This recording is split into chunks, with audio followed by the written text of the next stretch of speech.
मेरे 18वें जन्मदिन पर मेरे कज़न ब्लैक को एक रोल्स रॉयस मिली और मुझे एक कूड़े का बैग पकड़ाकर हवेली के मुख्य गेट के बाहर खड़ा कर दिया गया। काश मैं मजाक कर रहा होता, लेकिन यह सच था। कम से कम मजाक सुनने में थोड़ा अच्छा लगता है। मेरे सामने हॉथॉर्न मेंशन के ड्राइववे में वह काली चमचमाती रोल्स रॉयस खड़ी थी। उसकी चमक ऐसी थी जैसे उसने कभी बारिश, धूल या अपने कर्मों के नतीजे देखे ही ना हो। ब्लैक बड़ी शान से कार के सहारे खड़ा था। एक हाथ उसकी महंगी जेब में था और दूसरे हाथ में फोन। वह मेरा चेहरा रिकॉर्ड कर रहा था, जैसे मुझे घर से निकालना कोई बर्थडे व्लॉग हो। मुस्कुराओ लैंडन, उसने ताना मारते हुए कहा। आखिरकार तुम बेसमेंट छोड़कर जा रहे हो। आज का दिन सबके लिए खास है। उसके पीछे मेरी आंटी विक्टोरिया हवेली की सीढ़ियों पर खड़ी थीं। उन्होंने मोती जैसे सफेद रंग का कोट पहना हुआ था। उनकी मुद्रा बिल्कुल परफेक्ट थी। चेहरे पर इतनी नरमी थी कि चैरिटी के फोटो में अच्छी लगे, लेकिन दिल इतना ठंडा था कि पानी भी जम जाए। मेरे अंकल मार्कस उनके बगल में खड़े अपनी घड़ी देख रहे थे, जैसे मुझे घर से निकालने में उनका कीमती समय बर्बाद हो रहा हो। शायद उन्हें अपने उस साम्राज्य की चिंता थी जिसे उन्होंने मेरे दिवंगत माता पिता से छीना था। विक्टोरिया ने मेरे हाथ में पकड़े काले कूड़े के बैग को देखा और गहरी सांस ली। इस बात को ड्रामा मत बनाओ, उन्होंने ठंडे स्वर में कहा। अब तुम 18 साल के हो चुके हो। बड़े लोग अपनी जिंदगी खुद संभालते हैं। मैंने अपने बैग की तरफ देखा। उसमें सिर्फ 2 शर्तें थीं, एक हुडी, एक जोड़ी पुराने स्नीकर्स जिनका एक तला पहले ही जवाब दे चुका था, एक टूथब्रश और एक टूटा हुआ फोटो फ्रेम जिसे मैंने बेसमेंट में वाइन रैक के पीछे छिपा कर रखा था। लगता था यही मेरी पूरी विरासत थी। मार्कस मेरे करीब आए और धीमी आवाज में बोले, लेकिन इतनी भी धीमी नहीं कि कोई सुन न सके। घर का स्टाफ अभी भी दरवाजे पर खड़ा था। सिक्योरिटी गेट के पास निगरानी कर रही थी और ब्लैक का फोन अब भी मेरी तरफ तना हुआ था। तुमने इस परिवार पर बहुत लंबे समय तक बोझ बनकर जिंदगी गुजारी है, मार्कस ने कहा। हमने तुम्हें खिलाया पिलाया, हमने तुम्हें रहने की जगह दी। अब दोबारा यहां मत आना और ये मत समझना कि हम पर तुम्हारा कोई और हक है। रहने की जगह, वे मेरे लिए उस बेसमेंट वाले वाइन सेलर को यही नाम देते थे। एक ठंडा कमरा, पत्थर की फर्श, कोई खिड़की नहीं और हर समय धूल, कॉर्क और उन अमीर लोगों की नकली शानो शौकत की गंध जो समझते थे कि महंगी शराब पीना ही उनकी पहचान है। मैं 14 साल की उम्र से लेकर 18 साल तक वहीं रहा था, पूरे 4 साल, उनके घर के ठीक नीचे, इतना करीब कि ऊपर होने वाली पार्टियों की आवाजें सुन सकूं और इतना दूर कि किसी को यह दिखावा भी न करना पड़े कि मैं इस घर का हिस्सा हूं। मैं चाहता तो चिल्ला सकता था। मैं कह सकता था कि स्टर्लिंग एटलस कंपनी मेरे पिता ने बनाई थी, उस समय जब मार्कस को बोर्ड रूम में नकली मुस्कान देना भी नहीं आता था। मैं यह भी कह सकता था कि मेरी माँ के शेयर मेरे नाम होने चाहिए थे, न कि विक्टोरिया के महंगे हैंडबैग्स और ब्लैक की जन्मदिन वाली लग्जरी कारों पर खर्च होने चाहिए थे। लेकिन मैं यह सब पहले भी कह चुका था। जब मैं 14 साल का था तब मैंने इतना चीखा था कि मेरा गला बैठ गया था। 15 साल की उम्र में मैंने उनसे वसीयत दिखाने की भीख मांगी थी। 16 साल की उम्र में मैंने पूछा था कि मेरे माता पिता के वकीलों ने अचानक फोन करना क्यों बंद कर दिया। और 17 साल की उम्र तक मुझे यह समझ आ गया था कि चोरी के पैसों पर जीने वाले लोग किसी बेबस बच्चे की सच्चाई से नहीं डरते। वे बस बेसमेंट का दरवाजा बंद कर देते हैं। इसीलिए अपने 18वें जन्मदिन पर मैंने कुछ नहीं कहा। फिर भी ब्लैक हंस पड़ा। इसे देखो, उसने कैमरा मेरी तरफ घुमाते हुए कहा। अभी भी ऐसे बर्ताव कर रहा है जैसे किसी ने इसका पूरा राज्य छीन लिया हो। भाई, अगर तुम्हारे माता पिता चाहते थे कि तुम अमीर बनो तो उन्हें गाड़ी थोड़ा बेहतर चलानी चाहिए थी। मेरी उंगलियां कूड़े वाले बैग के हैंडल पर और कस गईं। एक पल के लिए मेरे सामने का ड्राइववे गायब हो गया। मेरी आंखों के सामने पिता का स्टडी रूम आ गया। लकड़ी की गर्म अलमारियां, मेरी मां का हाथ मेरे कंधे पर। मैं शायद 13 साल का था या उससे भी थोड़ा छोटा। मैं मेज के सामने बैठा था। मेरे सामने जन्मदिन का केक रखा था और मेरे हाथों में एक छोटी खिलौना रोल्स रॉयस थी। वह खिलौना सिल्वर रंग की थी, लगभग मेरी हथेली जितनी बड़ी। मेरे पिता ने उसे मुझे देने से पहले बड़े नाटकीय अंदाज में उसकी छोटी सी चाबी मेरे हाथ में रखी थी। जब तुम 18 साल के हो जाओगे, उन्होंने मुस्कुराते हुए कहा था, जैसे दुनिया में सिर्फ अच्छाई ही बची हो, तब हम तुम्हें इसकी असली और बड़ी वाली रोल्स रॉयस दिलाएंगे। मेरी माँ ने मेरे माथे को चूमते हुए हंसकर कहा था, इतनी भी बड़ी नहीं, मैं चाहती हूं मेरा बेटा थोड़ा विनम्र भी रहे। पिताजी जोर से हंस पड़े थे। मैं भी हंसा था। उस समय मुझे लगता था कि जो लोग आपसे प्यार करते हैं उनके किए हुए वादे हमेशा के लिए होते हैं। लेकिन फिर वह याद अचानक टूट गई। मैं फिर से उसी ड्राइवे में खड़ा था। ब्लैक का कैमरा, विक्टोरिया का बर्फ जैसा ठंडा चेहरा, मार्कस की घड़ी और मेरी मुट्ठी में कसकर पकड़ा हुआ कूड़े का बैग।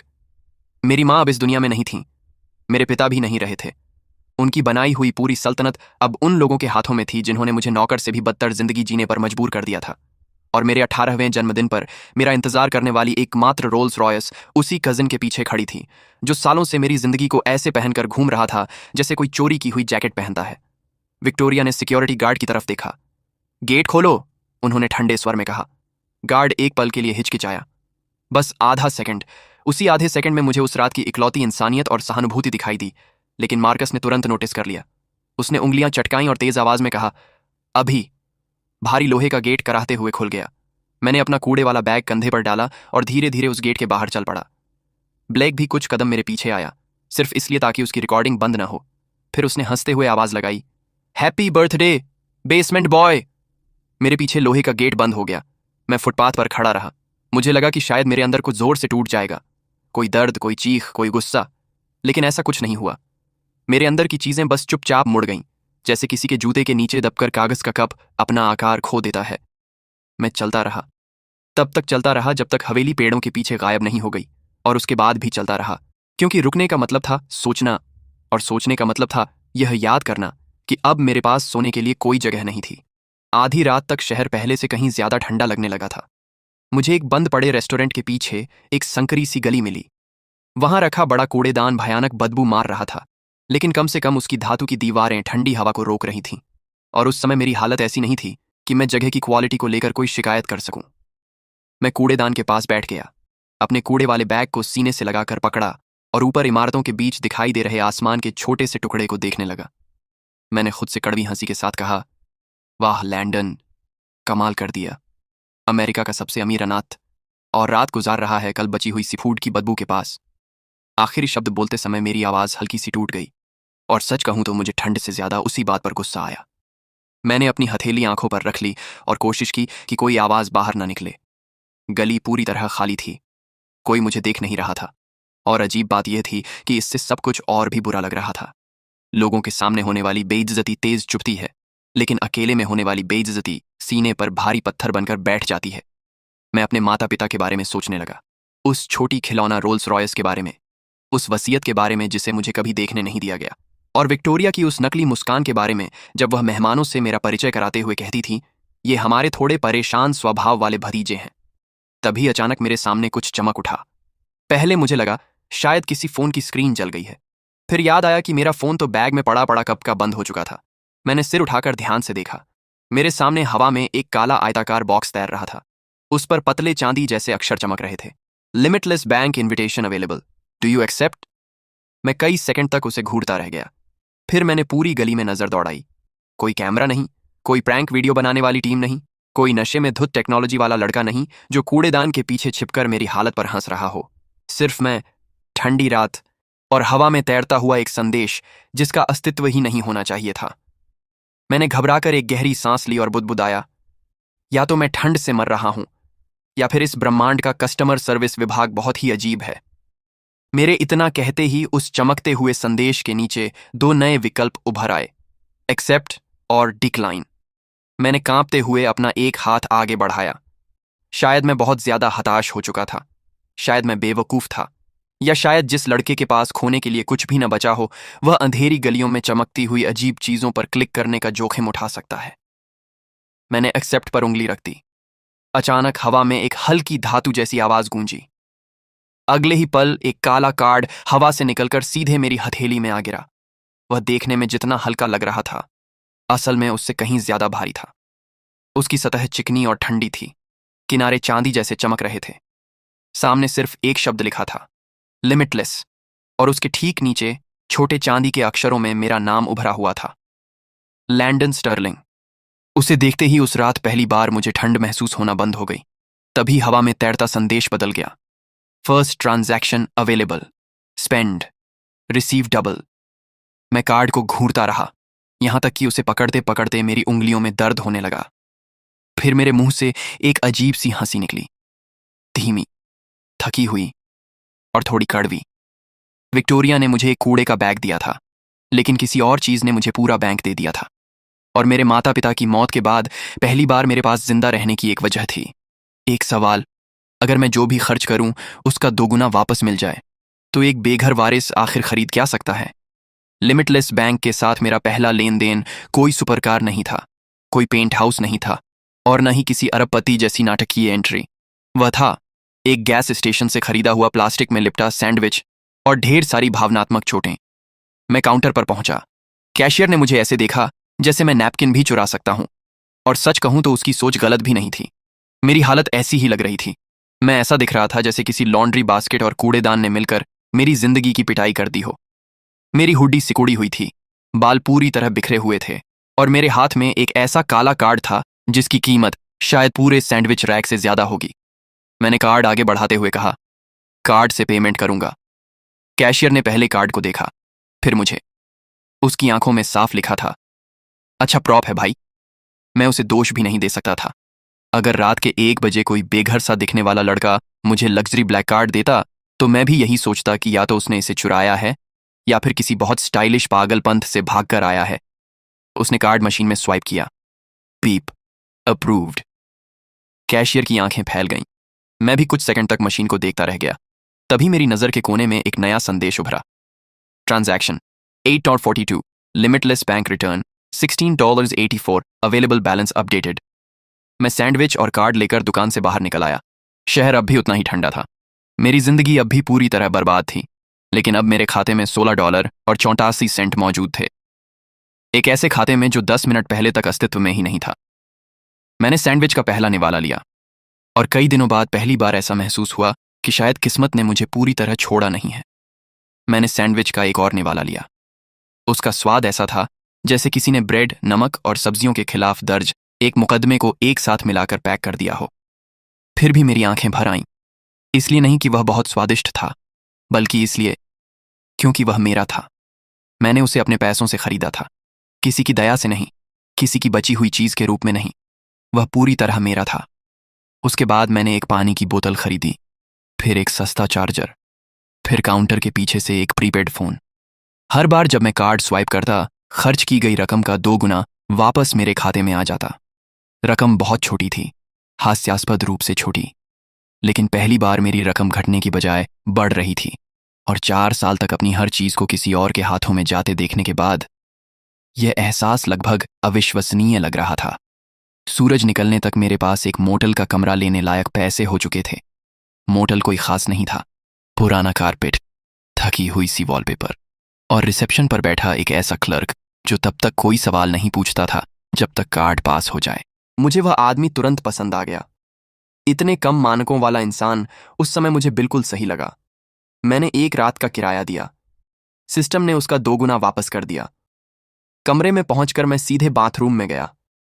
गर्म पानी की भाप ने शीशे को ढक लिया था। मैं चुपचाप खड़ा होकर देखता रहा कि मेरे हाथों की धूल और गंदगी पानी के साथ बहकर सिंक में जा रही थी। जब मैंने अपना कूड़े वाला बैग खोला तो मेरी उंगलियां हल्के हल्के कांप रही थीं।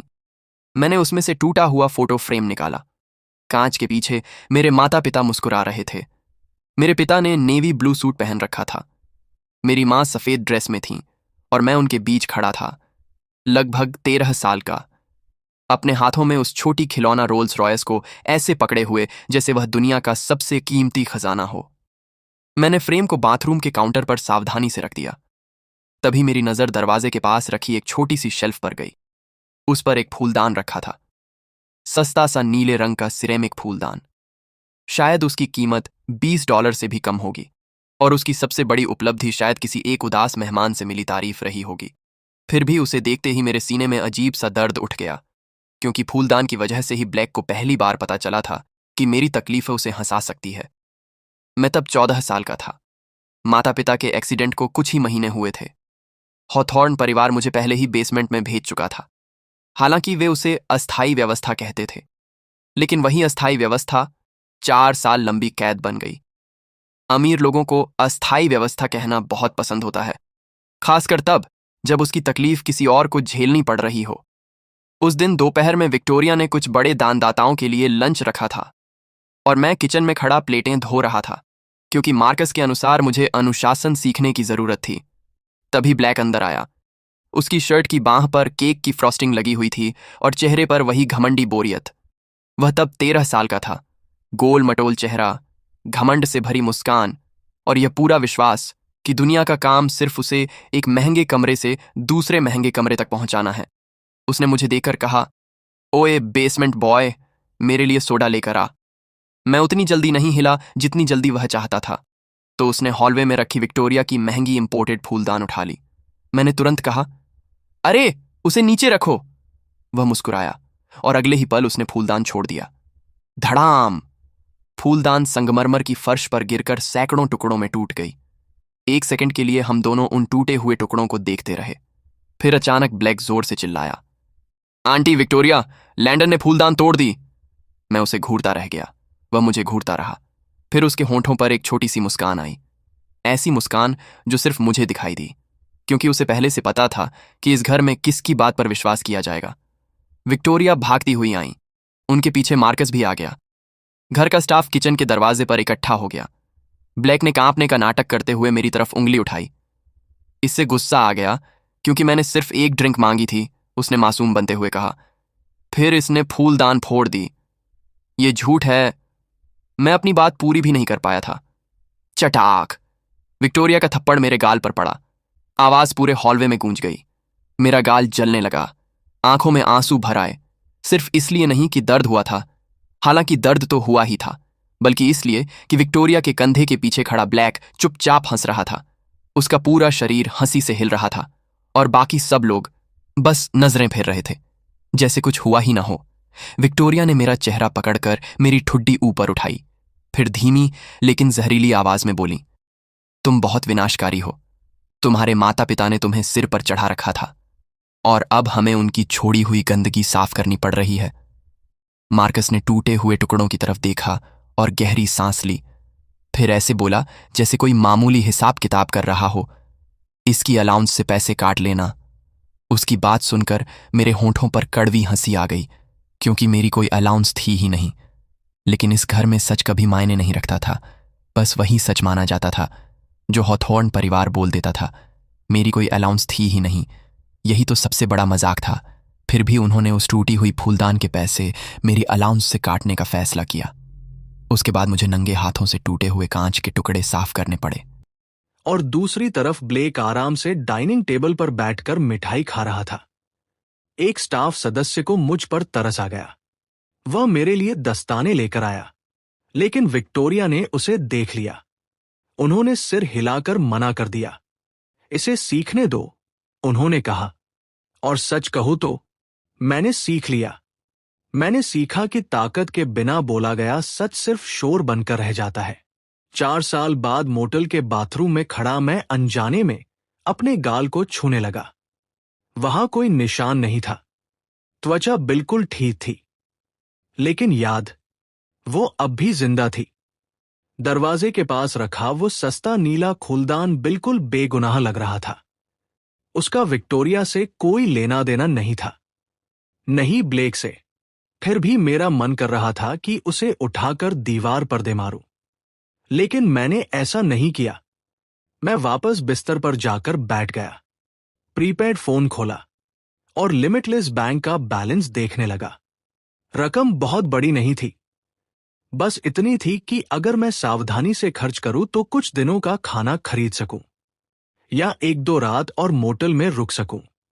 वो कोई तलवार नहीं थी, बस तलवार की धार का पहला किनारा था।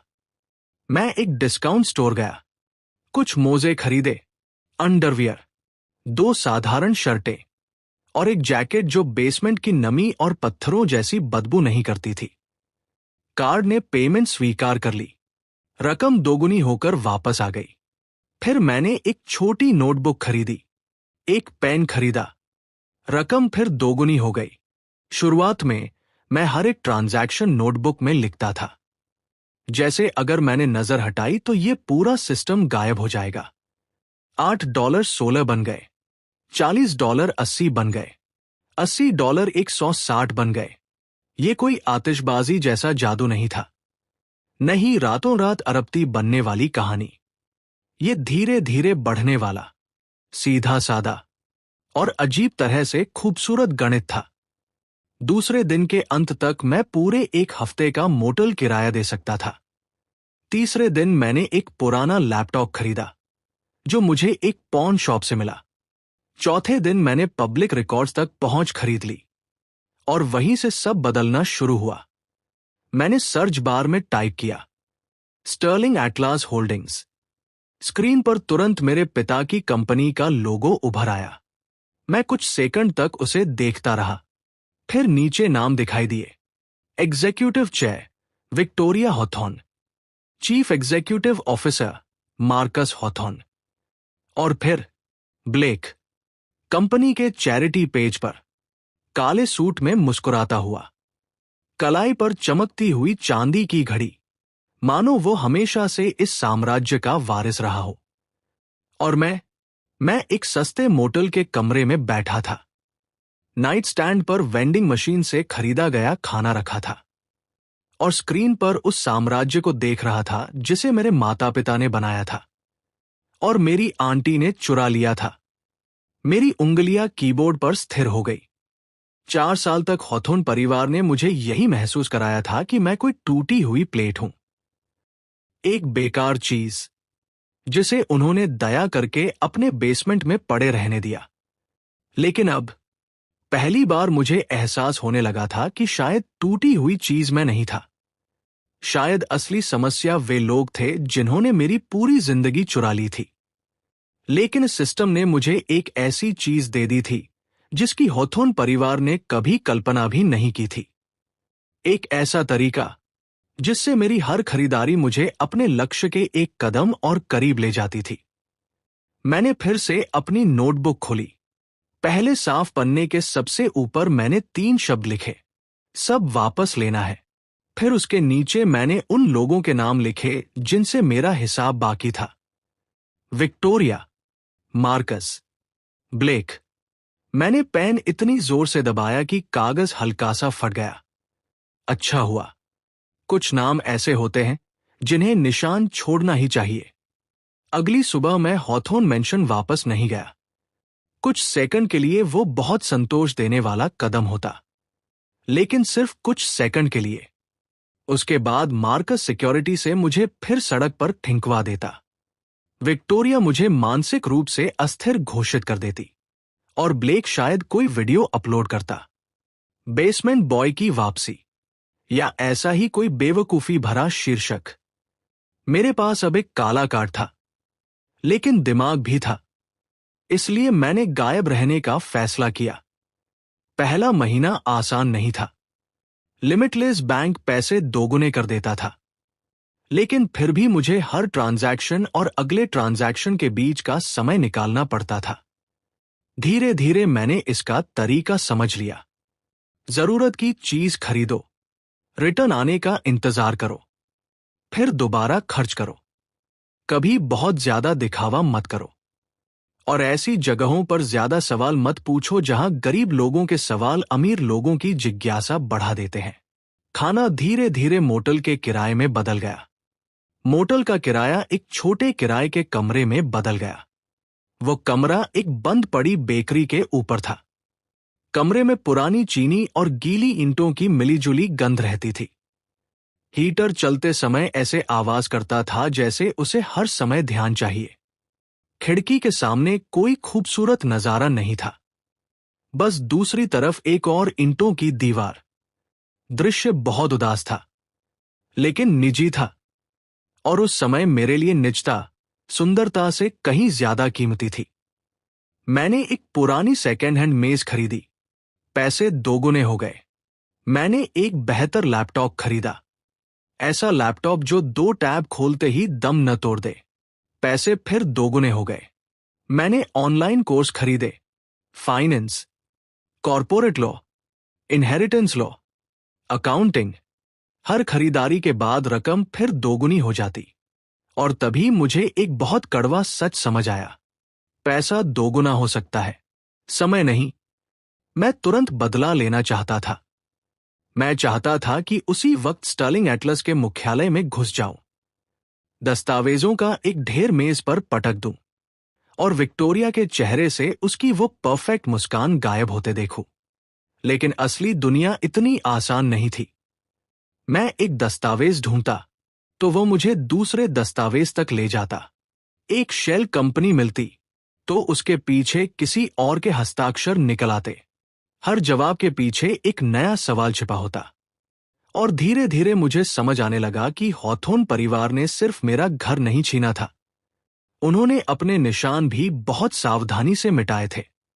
अगर मुझे सब वापस लेना था तो सिर्फ गुस्सा काफी नहीं था, मुझे सबूत चाहिए थे, धैर्य चाहिए था, और सबसे बढ़कर मुझे उनसे ज्यादा चालाक बनना था। हर सार्वजनिक दस्तावेज में कुछ न कुछ ऐसी खाली जगह थी, इतनी बड़ी कि अमीर चोर उनमें आराम से छिप सके। मैं सिर्फ 18 साल का था, गुस्से से भरा हुआ, अनुभवहीन और कानूनी तौर पर लगभग बेअसर। अगर मैंने जल्दबाजी की तो मैं न्याय नहीं पाता, मैं सिर्फ एक खबर बन जाता।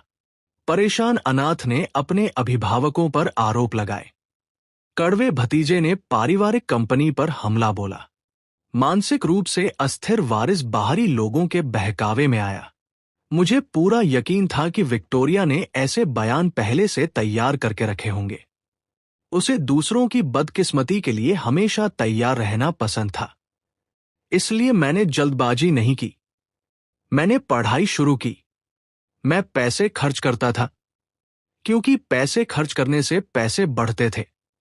मैंने बेहतर टूल खरीदे, बेहतर डेटा एक्सेस खरीदा, बेहतर रिपोर्ट्स खरीदी, बेहतर सलाह खरीदी, और धीरे धीरे इतना सीख लिया कि एक और सच्चाई समझ आ गई। मैं अकेले ये लड़ाई नहीं जीत सकता था, मुझे किसी ऐसे इंसान की जरूरत थी जो मुझसे ज्यादा समझदार हो।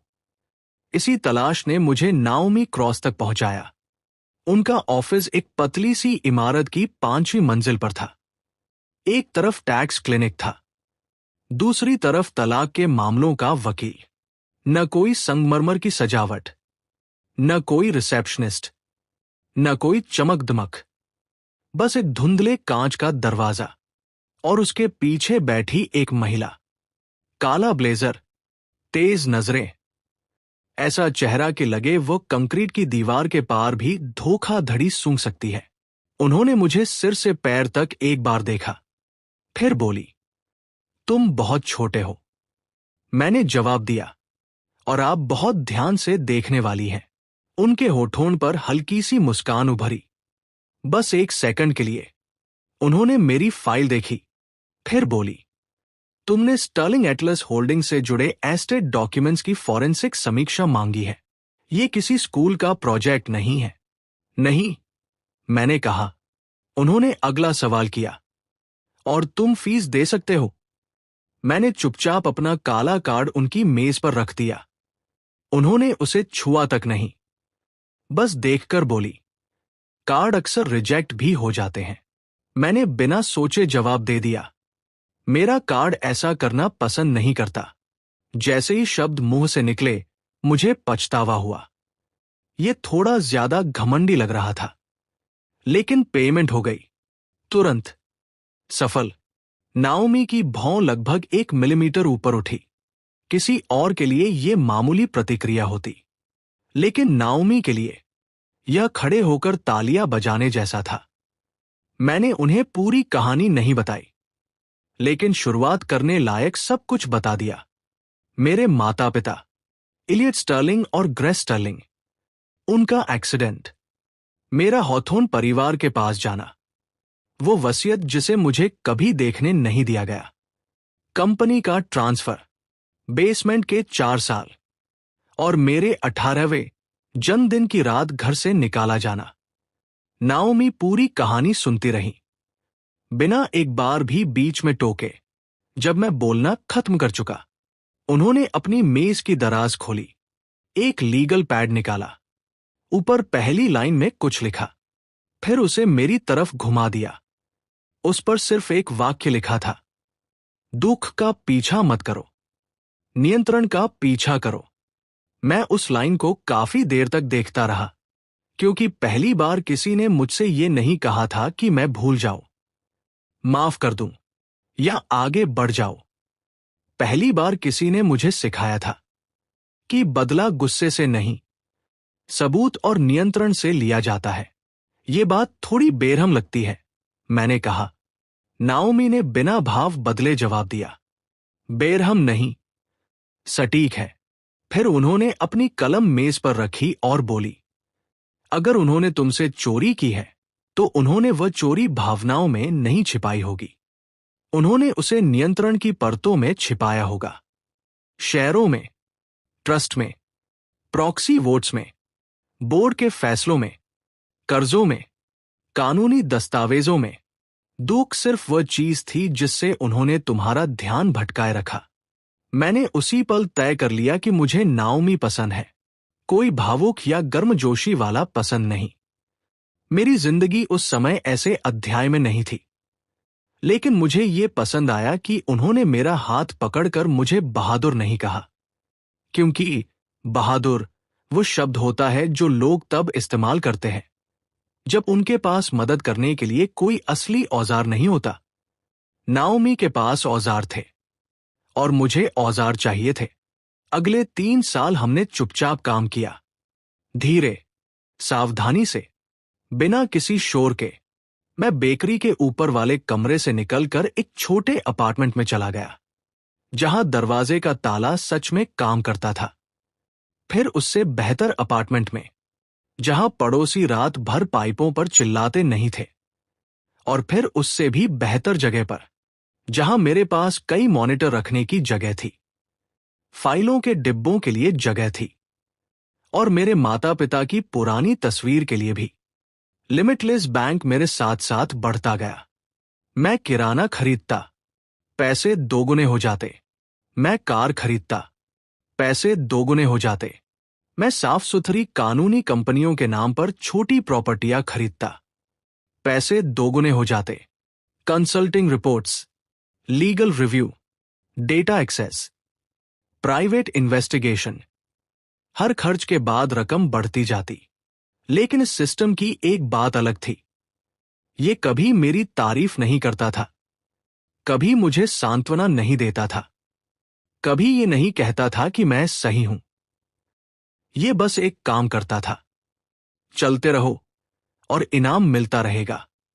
हर बार जब बैलेंस बढ़ता, मुझे विक्टोरिया की बात याद आती, बड़े लोग अपनी जिंदगी खुद संभालते हैं। ठीक है, मैं अपनी जिंदगी संभालूंगा, इतनी अच्छी तरह संभालूंगा कि एक दिन वह उसे देखकर घुट जाए। उधर नाओमी पुराने एस्टेट दस्तावेजों की परतें खोलती जा रही थी। कुछ पन्ने बिल्कुल साफ थे, इतने साफ कि वे संदिग्ध लगने लगे। उन्होंने कुछ ऐसे हस्ताक्षर ढूंढे जो उन तारीखों पर किए गए दिखाए गए थे जब संबंधित लोग देश में ही नहीं थे। उन्होंने ट्रस्ट में एक संशोधन खोजा जो मेरे माता पिता के एक्सीडेंट के बेहद करीब मंजूर हुआ था। उन्होंने एक शेल कंपनी भी खोज निकाली जिसने स्टर्लिंग परिवार की संपत्तियों को छुआ था, उससे पहले कि मार्कस आधिकारिक रूप से नियंत्रण में आता। इनमें से कोई भी चीज इतनी बड़ी नहीं थी कि तुरंत पूरा घोटाला सामने आ जाए, लेकिन हर चीज इतनी महत्वपूर्ण थी कि खुदाई जारी रखी जाए। और हमने खुदाई जारी रखी। दूसरी तरफ हॉथोर्न परिवार हमेशा की तरह शोर मचाते हुए जी रहा था। ब्लेक के सोशल मीडिया अकाउंट धीरे धीरे मेरे सबसे नापसंद बिजनेस रिपोर्ट बन गए।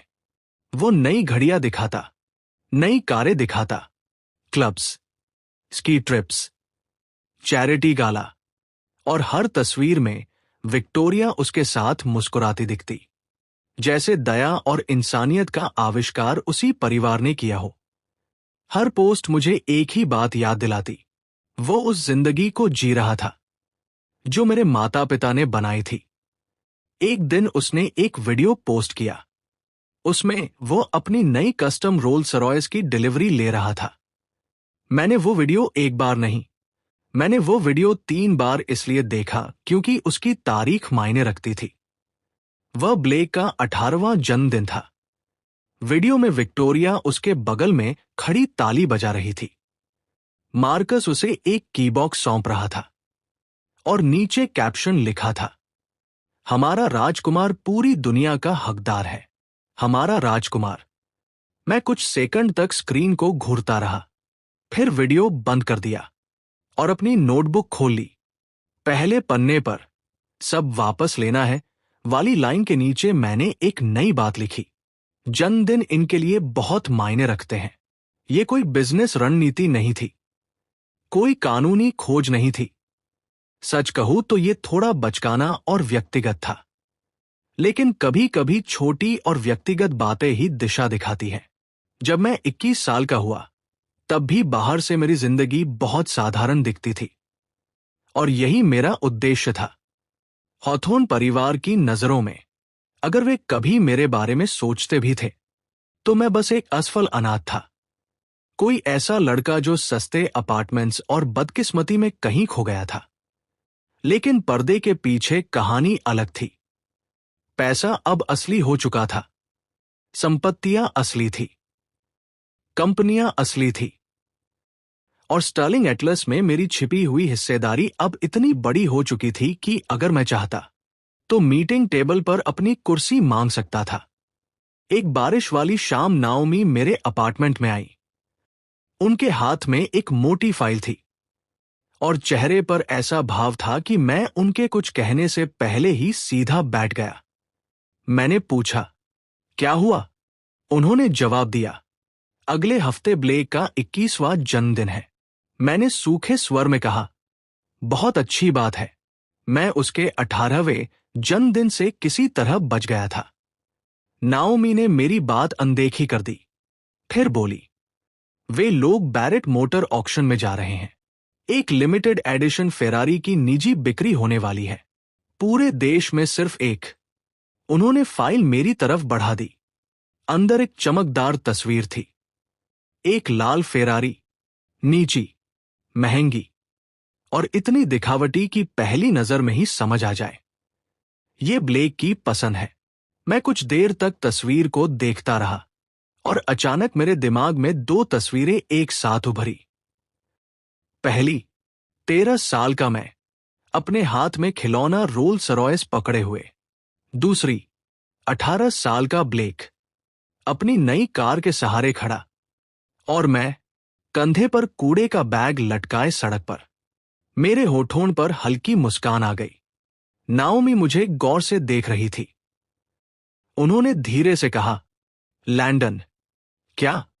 जब भी तुम्हारे चेहरे पर ऐसी मुस्कान आती है, मुझे ये पूछना पड़ता है कि क्या हम अभी भी समझदारी वाला रास्ता चुन रहे हैं। मैं हंस पड़ा। हां। उन्होंने फेरारी की तस्वीर पर उंगली रखी। तुम्हें इस कार की जरूरत नहीं है। नहीं, मैंने शांत स्वर में कहा, लेकिन ब्लेक को भी नहीं है। अगले ही दिन मेरी एक शेल कंपनी ने उस ऑक्शन के लिए रजिस्ट्रेशन कर दिया। मेरे नाम से नहीं, मेरी किसी भी पहचान से जुड़े बिना। कागजों में मैं कहीं मौजूद नहीं था, और यही सबसे अच्छी बात थी। हॉथॉर्न परिवार जल्द ही एक ऐसे बोलीदाता से टकराने वाला था जिसे वे देख भी नहीं सकते थे, और मैं अपनी जिंदगी का पहला जन्मदिन का तोहफा वापस खरीदने वाला था। ब्लेक बैरेट मोटर ऑक्शन में ऐसे दाखिल हुआ जैसे फेरारी पहले ही उससे शादी के लिए हां कह चुकी हो। उसने सफेद जैकेट पहन रखी थी, टाई नहीं थी, और उसकी कलाई पर ऐसी चमकदार घड़ी थी कि उससे गुजरते विमान को भी चेतावनी मिल जाए। उसे देखकर मैं बस मुस्कुराया, क्योंकि उसे अभी तक अंदाजा भी नहीं था कि उसके जन्मदिन की सबसे महंगी सरप्राइज उसका इंतजार कर रही थी। विक्टोरिया ब्लेक के साथ साथ चल रही थी, हल्के रेशमी कपड़ों में, चेहरे पर वही अभ्यास की हुई नरम मुस्कान जो वो हर बार कैमरे दिखते ही पहन लेती थी। उनके पीछे मार्कस था, साथ में 2 सहायक, और चेहरे पर वही भाव जैसे दुनिया की हर कीमत सिर्फ बाकी लोगों के लिए बनाई गई हो। लेकिन मैं वहां मौजूद नहीं था, कम से कम सीधे तौर पर नहीं। मेरी जगह मेरा प्रतिनिधि मौजूद था, मिस्टर अल्वारेज, सफेद बालों वाला एक अनुभवी बिडिंग एजेंट। वो हॉल के पीछे बैठा था, हाथ में फोन, एक बिडिंग पैडल, और मेरी तरफ से दिए गए बेहद साफ निर्देश। उसे नहीं पता था कि मुझे वो फेरारी क्यों चाहिए, और उसे जानने की जरूरत भी नहीं थी। पेशेवर चुप्पी उसकी फीस का हिस्सा थी, और मैं उसे अच्छी फीस दे रहा था। मैं 2 ब्लॉक दूर एक निजी कमरे में बैठा था। एक स्क्रीन पर लाइव ऑक्शन चल रहा था, दूसरी स्क्रीन पर लिमिटलेस बैंक का डैशबोर्ड खुला था। और लैपटॉप के कोने में नाओमी वीडियो कॉल पर थी। वो थकी हुई लग रही थी। उन्होंने मुझे देखते हुए कहा, तुम जानते हो, ज्यादातर लोग 21वां जन्मदिन केक काटकर मनाते हैं। मैंने स्क्रीन से नजर हटाए बिना जवाब दिया। मैं भी केक ही खरीद रहा हूं। बस उसके पहिए लगे हुए हैं। नाओमी ने आंखें घुमाई। केक ऐसे काम नहीं करते। मैं हल्का सा मुस्कुराया। मेरा परिवार ऐसे ही काम करता है। ऑक्शन हॉल चमक रहा था। महंगे सूट, हीरे के ब्रेसलेट, टैबलेट लेकर घूमते कर्मचारी, हर कोई ऐसा दिख रहा था जैसे पसीना बहाना भी गरीबों की आदत हो। फिर फेरारी मंच पर लाई गई। चमकदार लाल रंग, नीची बॉडी, काला इंटीरियर। ऐसी कार जो उन लोगों के लिए बनाई जाती है जो चाहते हैं कि उनकी असुरक्षा उनकी एंट्री से पहले कमरे में पहुंच जाए। ब्लेक अपनी सीट पर आगे झुक गया। विक्टोरिया ने उसके हाथ को हल्के से छुआ। मार्कस ने उनके बिडिंग प्रतिनिधि की तरफ सिर हिलाया। संकेत साफ था, ये कार चाहिए। ऑक्शन शुरू हुआ। शुरुआती कीमत इतनी थी कि उससे मैं उस मोटल को 100 बार खरीद सकता था जिसमें कभी सोया था। पहली कुछ बोलियां बहुत तेजी से आई। एक बोली, फिर दूसरी, फिर तीसरी। मार्कस ने बोली बढ़ाई। दूसरे खरीदार ने जवाब दिया। मार्कस ने फिर बढ़ाई। ब्लेक के चेहरे पर मुस्कान फैल गई। वो ऐसे देख रहा था जैसे कोई और उसकी प्लेट में खाना भर रहा हो। और तभी मिस्टर अल्वारेज ने मेरा पैडल उठा दिया। ऑक्शनियर ने तुरंत इशारा किया। नंबर 117 से नई बोली। मार्कस ने पीछे मुड़कर देखा। वो मुझे नहीं देख सकता था। उसे सिर्फ एक शांत चेहरे वाला बुजुर्ग आदमी दिखाई दिया। न कोई घबराहट, न कोई उत्साह, न कोई पहचान, बस एक और अमीर खरीदार। मार्कस ने फिर बोली बढ़ा दी। मैंने अल्वारेस को इशारा किया। और ऊपर ऑक्शनियर की आवाज पहले से ज्यादा तेज और उत्साहित हो गई। नई बोली, फिर नई बोली। क्या कोई और? ब्लेक के चेहरे की मुस्कान धीरे धीरे गायब होने लगी। मार्कस ने फिर बोली बढ़ाई, इस बार पहले से ज्यादा आक्रामक तरीके से। उसका हाथ हवा को चीरता हुआ ऊपर उठा। मैंने तुरंत जवाब दिया। और ऊपर मैंने अल्वारेस से कहा। कुछ सेकंड बाद नई बोली दर्ज हो गई। लैपटॉप स्क्रीन पर नाओमी ने लंबी सांस छोड़ी। ये बहुत खराब निवेश है। मैं मुस्कुराया। ये निवेश नहीं है। ये सुनकर मुझे और बुरा लग रहा है। ये एक जन्मदिन का कार्ड है। नाओमी ने मुझे कुछ पल घूरा, फिर सिर हिलाकर चुप हो गई।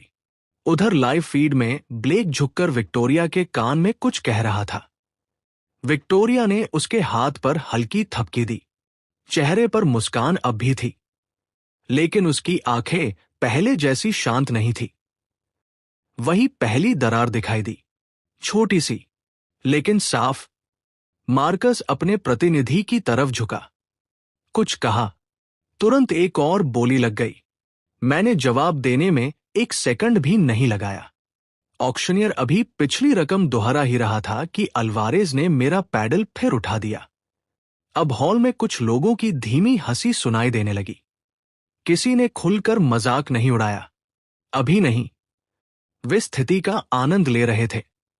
और महंगे कमरों में सार्वजनिक बेइज्जती हमेशा ऐसे ही शुरू होती है, धीरे, सभ्य तरीके से। हर कोई ऐसा दिखाता है जैसे उसे कोई फर्क नहीं पड़ रहा, जबकि अंदर से सब उसी पल का मजा ले रहे होते हैं। मार्कस ने फिर पीछे मुड़कर देखा। इस बार उसकी आंखों में झुंझलाहट साफ दिखाई दे रही थी। उसका जबड़ा कस गया। ब्लेक का चेहरा लाल होने लगा।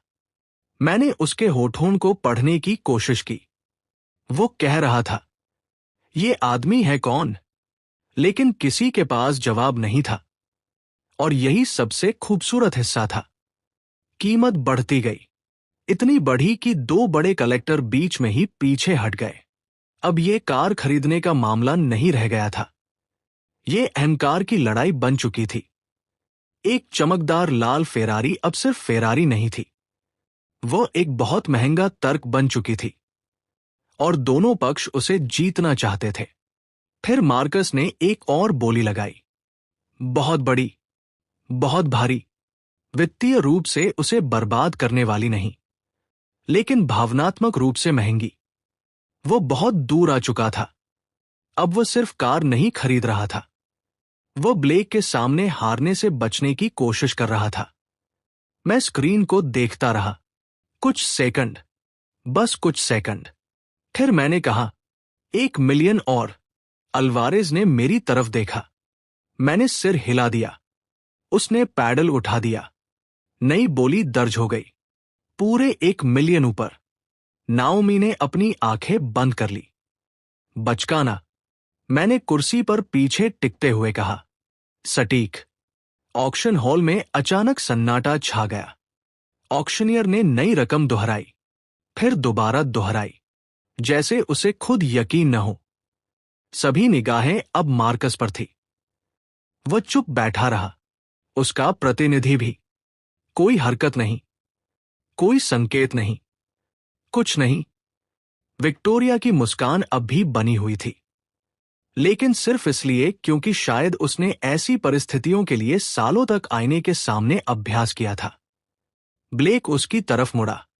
उसके चेहरे पर साफ अविश्वास था, जैसे वो पहली बार समझ रहा हो कि दुनिया में ऐसी चीजें भी हैं जिन्हें हॉथोर्न परिवार खरीद नहीं सकता।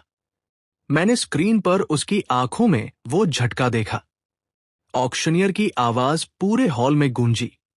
ब्लेक अपनी सीट पर आगे झुक गया। उसकी आंखें फेरारी पर टिकी हुई थी, जैसे सिर्फ इच्छा करने से कार उसकी हो जाएगी। 2 बार। मार्कस की निगाहें हॉल के पीछे बैठ हुए मिस्टर अल्वारेज पर जम गई। वह उन्हें ऐसे घूर रहा था जैसे सिर्फ नफरत के दम पर खरीदार की पहचान निकाल लेगा। फिर ऑक्शनियर ने हथौड़ा उठाया और अगले ही पल नंबर 117 को बेच दी गई।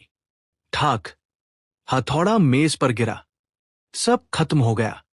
ब्लेक इतनी तेजी से खड़ा हुआ कि उसकी कुर्सी पीछे घिसट गई। पॉलिश की हुई फर्श पर उसकी आवाज पूरे हॉल में गूंज गई। कई लोग तुरंत उसकी तरफ मुड़े। किसी ने तो मोबाइल भी निकाल लिया। डैड, ब्लेक ने दांत भींच कर कहा, इतनी जोर से नहीं कि पूरा हॉल सुन सके, लेकिन इतनी जोर से कि पीछे की पूरी कतार सुन ले। आपने कहा था कि सब संभाल लिया गया है। मार्कस ने तुरंत उसका हाथ पकड़ लिया। बैठ जाओ। मुझे वो कार चाहिए थी। ब्लेक लगभग बच्चे की तरह बोल रहा था। विक्टोरिया झुककर उसके करीब आई। चेहरे पर अब भी वही सभ्य मुस्कान थी, लेकिन आवाज में चेतावनी थी। यहां नहीं। और यही बात स्थिति को और खराब बना रही थी, क्योंकि ब्लेक कभी यहां नहीं सीख ही नहीं पाया था। उसकी पूरी जिंदगी यहीं बीती थी, लोगों के सामने, रोशनी के बीच, जहां हर चीज उसे बिना मांगे मिल जाती थी। आज पहली बार किसी ने उसके सामने से कुछ छीन लिया था, और वो उसे संभाल नहीं पा रहा था। हॉल के दूसरी तरफ एक महिला चुपचाप ये सब देख रही थी। Serena well. उसकी ठुड्डी उसकी उंगलियों पर टिकी हुई थी। मैं उसे पहचानता था। बिजनेस प्रेस में उसे कौन नहीं पहचानता। उसके परिवार के पास मीडिया नेटवर्क थे, डिजिटल प्रकाशन थे, और इतनी सामाजिक ताकत थी कि अगर वह किसी घोटाले पर ध्यान दे तो वो खबर दांत निकालकर लोगों को काटने लगती थी। सेरेना युवा थी, शालीन थी, और सबसे खतरनाक बात, उसे सवाल पूछने की आदत थी। ऐसे सवाल जिनसे बड़े बड़े सीईओ अपने महंगे सूटों के अंदर पसीना बहाने लगते थे। मैं स्क्रीन पर उसे देखता रहा। उसकी नजर पहले ब्लेक पर गई, फिर मिस्टर अल्वारेज पर, फिर पैडल नंबर 117 पर, और फिर वापस विक्टोरिया पर। वह उन लोगों में से थी जो धुआं दिखने से पहले पैटर्न पहचान लेते हैं। अच्छी बात थी। एक दिन मुझे गवाहों की जरूरत पड़ने वाली थी, लेकिन अभी नहीं। उस कमरे में मौजूद किसी भी इंसान को नहीं पता था कि असली खरीदार कौन है। विक्टोरिया और मार्कस को सिर्फ एक रहस्यमयी बोलीदाता दिखाई दे रहा था। ब्लेक को सिर्फ अपनी छीनी हुई खिलौना कार दिखाई दे रही थी। सेरेना को एक सवाल दिखाई दे रहा था। और मुझे अपना पहला सफल जन्मदिन दिखाई दे रहा था। कुछ सेकंड बाद लिमिटलेस बैंक ने भुगतान प्रोसेस कर दिया, शेल कंपनी के जरिए, साफ, शांत, अदृश्य, और फिर वापसी की रकम मेरे गुप्त खाते में आ गई, बिना किसी आवाज के, जैसे दूर कहीं बिजली गिरी हो। पैसा दोगुना हो गया, और अपमान भी। लाइव फीड खत्म हो गई, स्क्रीन काली हो गई। नाओमी कैमरे के करीब झुकी। तुम बहुत खुश लग रहे हो, मैंने गंभीर चेहरा बनाकर कहा। मैं परिपक्व व्यवहार कर रहा हूं। तुमने ऐसी फेरारी खरीदी जिसकी तुम्हें जरूरत नहीं थी, सिर्फ किसी का जन्मदिन खराब करने के लिए। बिल्कुल, मैंने सिर हिलाया। देखा, कितना विकास किया है मैंने। नाओमी ने हंसने की कोशिश नहीं की, लेकिन उसके होठों के कोने फिर हल्के से हिले, जो उसके हिसाब से लगभग हंसी ही थी। उस रात मैंने ब्लेक के सोशल मीडिया अकाउंट देखे। कुछ नहीं, एक भी पोस्ट नहीं, कोई तस्वीर नहीं, कोई नकली मुस्कान नहीं, कोई कैप्शन नहीं। Blessed, grateful, living my best life. कुछ भी नहीं, सिर्फ सन्नाटा। और मैं ब्लेक को अच्छी तरह जानता था। उसके लिए सन्नाटा किसी अंतिम संस्कार से कम नहीं था। अगली सुबह मैं कॉफी बना रहा था कि फोन पर संदेश आया। भेजने वाली, नाओमी। मैंने संदेश खोला और पहली ही लाइन पढ़कर सीधा खड़ा हो गया, क्योंकि फेरारी वाली घटना सिर्फ शुरुआत थी। असल खेल अब शुरू होने वाला था। अगली सुबह नाओमी का एक और मैसेज आया। मैंने फोन उठाया और पढ़ना शुरू किया। सेरेना वेल ने उस बिडिंग कंपनी की ऑनरशिप जानकारी मांगी है। मैंने मैसेज एक बार पढ़ा, फिर दोबारा पढ़ा, और फिर मुस्कुरा दिया। इसलिए नहीं कि सेरेना सच जान गई थी, वो अभी बहुत दूर थी। उसे ये नहीं पता था कि फेरारी किसने खरीदी, लेकिन उसने कुछ और देखा था। एक परछाई, एक ऐसा नाम जो अचानक कहीं से आया और हॉथोर्न परिवार के सामने खड़ा हो गया। और समझदार लोग परछाइयों को नजरअंदाज नहीं करते। यह अच्छी बात थी, क्योंकि कभी कभी परछाइयां भी हथियार बन जाती हैं, जब तक उन्हें देखने वाले लोग मुड़कर असली इंसान को न देख लें। उधर हॉथोर्न परिवार ने फेरारी वाली घटना को बदकिस्मती कहकर भुलाने की कोशिश की। ये बात सुनकर मुझे हमेशा हंसी आती थी, क्योंकि उनकी पूरी दौलत ही इस उम्मीद पर टिकी हुई थी कि मेरी बदकिस्मती कभी खत्म नहीं होगी। ब्लेक ने उस अपमान से उबरने की कोशिश वैसे ही की जैसे बिगड़े हुए अमीर बच्चे करते हैं। उसने एक नई घड़ी खरीद ली, फिर जिम की तस्वीर पोस्ट की। नीचे कैप्शन लिखा, हेटर्स गोना हेट, जैसे किसी ने उसका दिल नहीं तोड़ा था, बस इंटरनेट पर कोई कमेंट कर गया था। उसने पूरी कोशिश की ये दिखाने की कि शहर के सबसे बड़े लोगों के सामने लिमिटेड फेरारी हार जाना उसके लिए कोई मायने नहीं रखता। लेकिन मैं उसे जानता था। उसे फर्क पड़ा था, बहुत पड़ा था। मार्कस ने अपनी नाराजगी कर्मचारियों पर निकाली। विक्टोरिया ने और ज्यादा मुस्कुराना शुरू कर दिया, और दुनिया के सामने ऐसा व्यवहार किया जैसे कुछ हुआ ही न हो। हॉथोर्न परिवार की खासियत यही थी। अगर घर में आग लगी हो, तो भी वे पहले तस्वीर खिंचवाते थे। कुछ महीनों बाद स्टर्लिंग एटलस ने एक नए प्रोजेक्ट की घोषणा की, वाटरफ्रंट डेवलपमेंट। हर जगह चमकदार विज्ञापन थे, सुंदर डिजिटल रेंडरिंग्स, महंगे प्रेस कॉन्फ्रेंस, पॉलिश किए हुए भाषण, और हमेशा की तरह बीच में विक्टोरिया। वह एक बड़े मॉडल के सामने खड़ी होकर पत्रकारों को प्रोजेक्ट समझा रही थी। मैंने लाइव फीड पर वह प्रस्तुति देखी। पूरा मॉडल ऐसा लग रहा था जैसे किसी अमीर इंसान ने प्रकृति का सपना देखा हो, लेकिन असली प्रकृति को पहले पूरी तरह हटा दिया हो। Resort, private villa, luxury store, Marina, wellness spa, और शांत पैदल रास्ते, ताकि लोग शैंपेन पीने के बीच कुछ मिनट विनम्र महसूस कर सकें। समस्या ये थी कि उस पूरे प्रोजेक्ट में एक छोटी सी कमजोरी थी। जमीन का एक टुकड़ा, बहुत बड़ा नहीं, बहुत महंगा भी नहीं, लेकिन बेहद जरूरी। उसके बिना पूरा प्रोजेक्ट अधूरा रह जाता, जैसे किसी तस्वीर के बीच से एक हिस्सा काट दिया गया हो। ये बात सबसे पहले नाओमी ने खोजी। हमारी सुबह की कॉल चल रही थी जब उसने फाइल खोलकर कहा, तुम्हारी आंटी ने खरीदारी पूरी होने से पहले ही जश्न मनाना शुरू कर दिया है। मैंने कॉफी का घूंट लिया। बहादुर है। नाओमी ने सिर हिलाया। नहीं, लापरवाह है। मैं हंसा। मेरी पसंदीदा तरह की बहादुरी। नाओमी ने दस्तावेज मेरी स्क्रीन पर भेजे। मैंने उन्हें ध्यान से पढ़ा।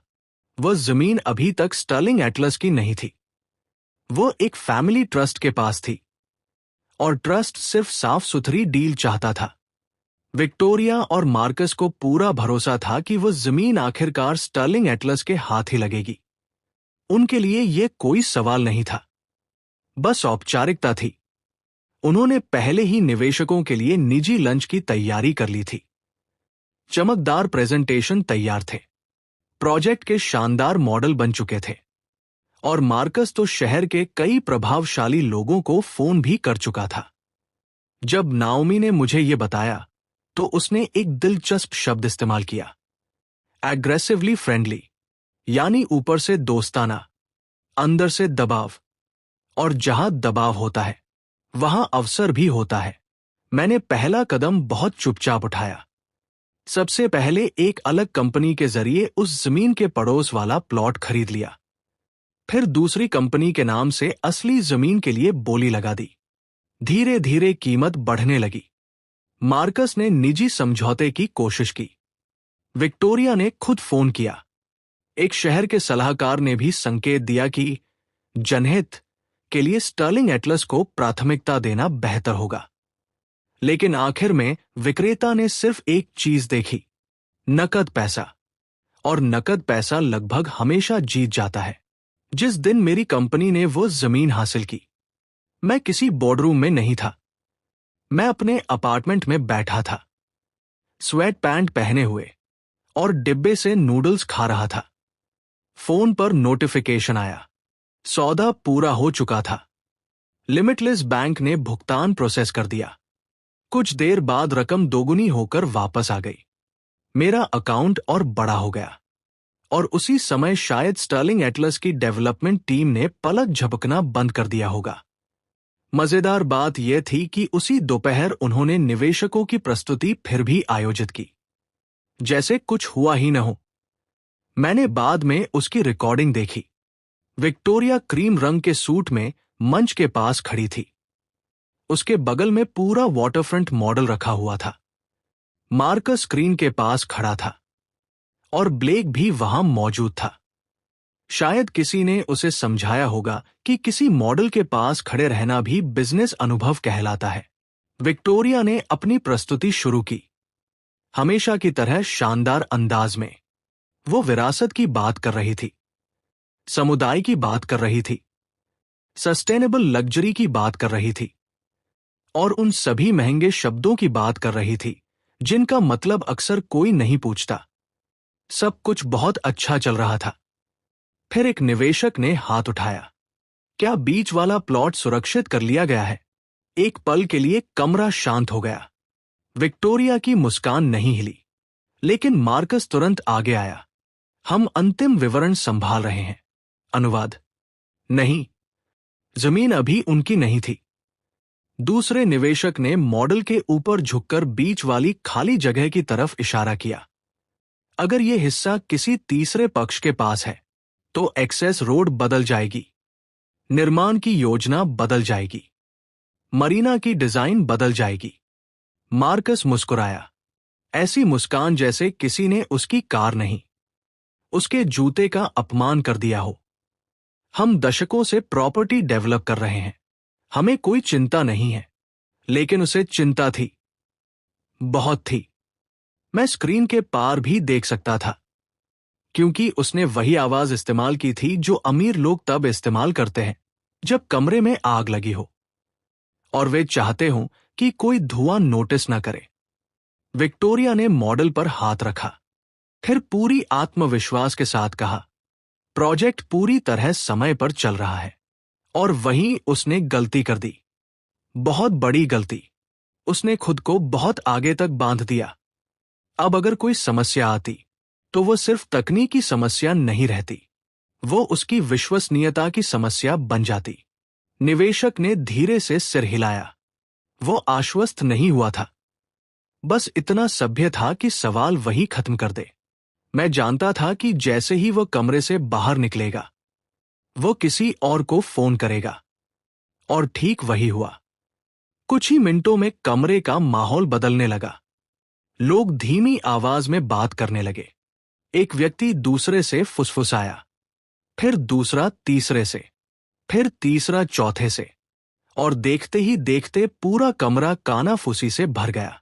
हॉल के पीछे सेरेना वेल भी खड़ी थी। उसके हाथ में पानी का गिलास था, लेकिन उसकी आंखें सिर्फ मॉडल पर टिकी हुई थी। पहले उसने उस खाली पड़े जमीन के टुकड़े को देखा, फिर मार्कस को, फिर विक्टोरिया के हाथ को, जो अब भी मॉडल पर रखा हुआ था, जैसे वो अपनी सजी हुई उंगलियों से पूरी समस्या को ढक सकती हो। सेरेना समझदार थी। वो धुआं देखकर आग का अंदाजा लगा लेती थी। उसे अब एक पैटर्न दिखने लगा था। फेरारी वाला रहस्यमयी खरीदार और ये जमीन खरीदने वाला अज्ञात निवेशक, दोनों शायद एक ही व्यक्ति थे, लेकिन वो अभी तक नहीं जानती थी कि वह मैं हूं। अच्छी बात, हॉथोर्न परिवार भी नहीं जानता था, और यह उससे भी बेहतर बात थी। शाम तक इंडस्ट्री के छोटे छोटे ब्लॉग इस खबर को उठाने लगे। स्टर्लिंग एटलस के वाटरफ्रंट प्रोजेक्ट को जमीन संबंधी समस्या। निवेशकों ने अधिग्रहण पर सवाल उठाए। अज्ञात खरीदार ने रिसॉर्ट की योजना रोकी। अज्ञात खरीदार, मैंने वो शब्द कई बार पढ़ा। मुझे अच्छा लगा, बहुत अच्छा। 4 साल तक मैं बेसमेंट का लड़का था, फिर बेघर अनाथ, फिर गायब हो चुका भतीजा, और अब मैं सिर्फ एक नाम था जिसे कोई नहीं जानता था। एक परछाई, और परछाइयां डर पैदा करती हैं।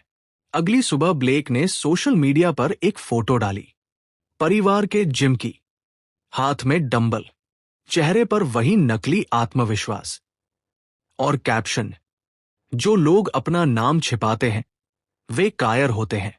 मैंने पोस्ट देखी, कुछ सेकंड तक स्क्रीन को घूरता रहा, फिर लगभग कमेंट करने ही वाला था। जो लोग चोरी की हुई कंपनियों के पीछे छिपते हैं, उन्हें कायरों पर टिप्पणी करने से पहले स्ट्रेचिंग कर लेनी चाहिए।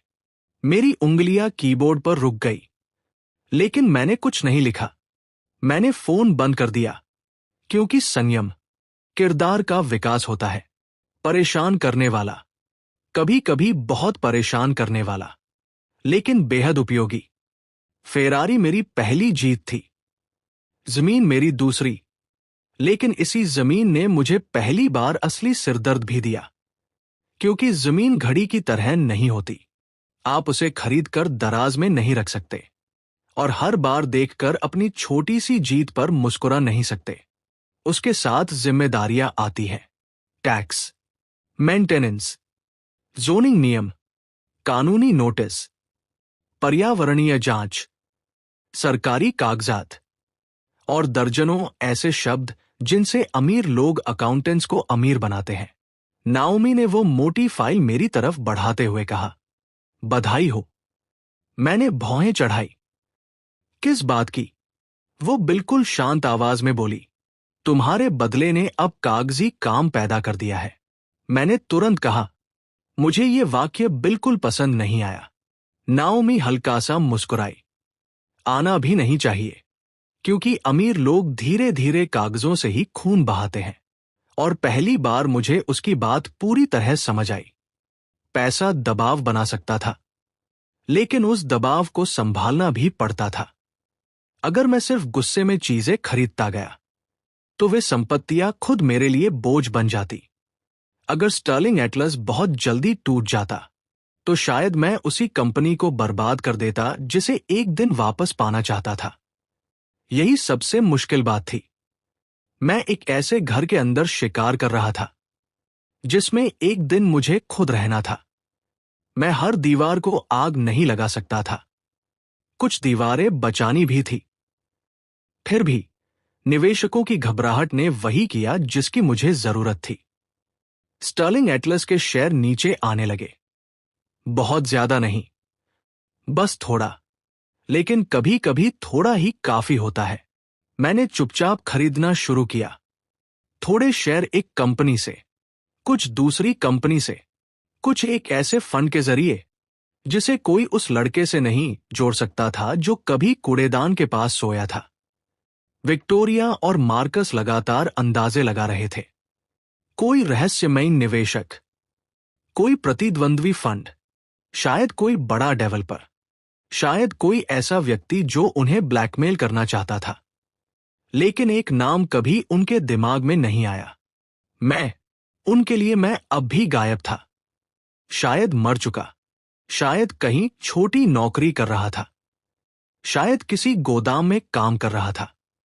ज्यादा से ज्यादा मैं उनकी यादों से निकल चुका एक आवारा बिल्ली था।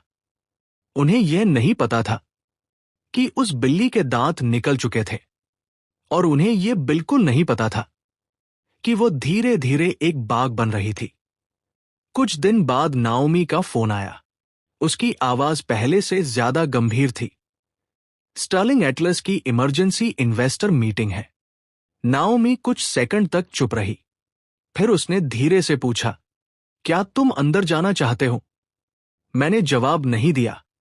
मैं बस फोटो को देखता रहा। पिता की मुस्कान, मां की आंखें, और वो छोटा खिलौना रोल्स रॉयस। फिर मैंने धीरे से कहा, वो बिल्डिंग मेरे पिता ने बनाई थी। हां, और मैंने 4 साल तक उसके बेसमेंट में बिताए। मुझे पता है, अगर मैं वहां गया, मैं रुक गया। नाओमी ने मेरी बात पूरी नहीं की, क्योंकि कुछ बातें पूरी करने की जरूरत नहीं होती। कमरे में कुछ पल सन्नाटा रहा। फिर उसने कहा, तुम वहां बदला लेने नहीं जाओगे। मैंने उसकी तरफ देखा। तो फिर वह बोली, तुम वहां वापस जाने वाले हो। लेकिन मैं अपनी असली पहचान लेकर अंदर नहीं जाने वाला था।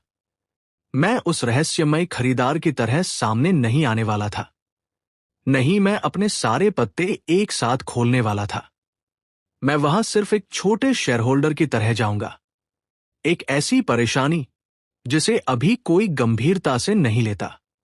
और सबसे जरूरी बात, मैं विक्टोरिया के चेहरे पर वो भाव देखना चाहता था जब बेसमेंट का लड़का वापस दरवाजा खोलकर अंदर आएगा।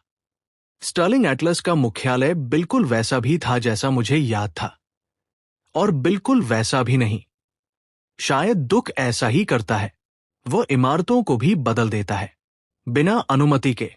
लॉबी में अब भी वही ऊंची कांच की दीवार थी, वही सफेद पत्थर की चमकती फर्श, और रिसेप्शन के पीछे लगा वही विशाल चांदी का लोगो। मुझे अचानक एक पुरानी याद आ गई। पापा मेरा कंधा पकड़कर इसी लॉबी से गुजरते थे। हर कुछ कदम पर कोई कर्मचारी उन्हें रोक लेता, और वे हर किसी का नाम जानते थे, सिर्फ बड़े अधिकारी नहीं, सिक्योरिटी गार्ड, असिस्टेंट, ड्राइवर, यहां तक कि लिफ्ट के पास खूल बदलने वाले कर्मचारी भी। फिर मुझे मार्कस याद आया। वो इसी लॉबी से ऐसे गुजरता था जैसे आसपास के लोग इंसान नहीं, जूते पहना हुआ फर्नीचर हो। मैं लगभग 1 मिनट तक घूमते हुए कांच के दरवाजों के बाहर खड़ा रहा, कांच में अपनी ही परछाई देखता हुआ। काला सूट, साफ हेयर कट, शांत चेहरा, लेकिन अंदर ऐसा लग रहा था जैसे मैंने कोई ईंट निगल ली हो। मैंने धीरे से खुद से कहा, अंदर जाओ, तुमने घबराने का अधिकार खरीद लिया है। और फिर मैं अंदर चला गया। रिसेप्शन पर बैठी महिला ने सिर उठाया। क्या मैं आपकी मदद कर सकती हूं? उसकी आवाज वैसी थी जैसी महंगी इमारतों में लोगों को सिखाई जाती है। पहले विनम्र बनो, फिर तय करो कि सामने वाला महत्वपूर्ण है या नहीं। मैंने अपने शेयर होल्डर क्रेडेंशियल्स उसके सामने रख दिए। उसने टैबलेट पर नाम देखा, फिर दोबारा देखा, और अचानक उसका व्यवहार बदल गया। एक क्षण, मिस्टर स्टर्लिंग, मिस्टर स्टर्लिंग। उस लॉबी में अपना नाम सुनना मेरी उम्मीद से कहीं ज्यादा कठिन था। कई साल बाद पहली बार वो नाम फिर उसी इमारत में बोला गया था, और एक पल के लिए मुझे लगा जैसे मेरे पिता अभी पीछे से आकर मेरे कंधे पर हाथ रख देंगे। लेकिन वहां सिर्फ सन्नाटा था और एक खुलती हुई लिफ्ट। एक युवा असिस्टेंट मुझे इन्वेस्टर फ्लोर तक ले गई। वहां हर तरफ सूट पहने लोग थे। कॉफी टेबलों के पास धीमी आवाज में बातें होती हुई। हर चेहरे पर एक जैसी अभिव्यक्ति, शांत, अमीर, और इतने चिंतित कि चिंता छिपाने की कोशिश कर रहे हों। फिर मैंने उन्हें देखा। खिड़कियों के पास विक्टोरिया खड़ी थी, हमेशा की तरह परफेक्ट। मार्कस बोर्ड के 2 सदस्यों से बात कर रहा था, और ब्लेक दीवार से टिककर फोन चला रहा था। महंगा, उबा हुआ, और हमेशा की तरह दुनिया से बेपरवाह। कुछ सेकंड तक किसी ने मुझे नहीं देखा। मैं बस कमरे के कोने में खड़ा रहा। एक शेयर होल्डर, एक सूट, एक चेहरा, बस इतना। फिर ब्लेक ने सिर उठाया। उसकी नजर मुझ पर पड़ी, और वह जम गया। उस एक पल के लिए मुझे सब कुछ वापस मिलता हुआ महसूस हुआ। बेसमेंट, जन्मदिन, कूड़े का बैग, फेरारी, सब। लेकिन अगले ही पल उसके चेहरे पर मुस्कान लौट आई। वही पुरानी मुस्कान, घमंडी, तिरस्कार भरी। उसने जानबूझकर इतनी जोर से कहा कि आसपास खड़े निवेशक भी सुन सके। अरे वाह! बेसमेंट बॉय वापस आ गया। कमरे की कई नजरें मेरी तरफ घूम गई, और मैं बस खड़ा रहा, शांत। अगर स्टोरी पसंद आया हो तो कमेंट में एक रेड हार्ट देना कभी मत भूलना। और हाँ, लाइक, कमेंट और सब्सक्राइब करना कभी मत भूलना। नेक्स्ट पार्ट के लिए सब्सक्राइब करो एपिक मैनवाजेड को, क्योंकि स्टोरी अभी बाकी है।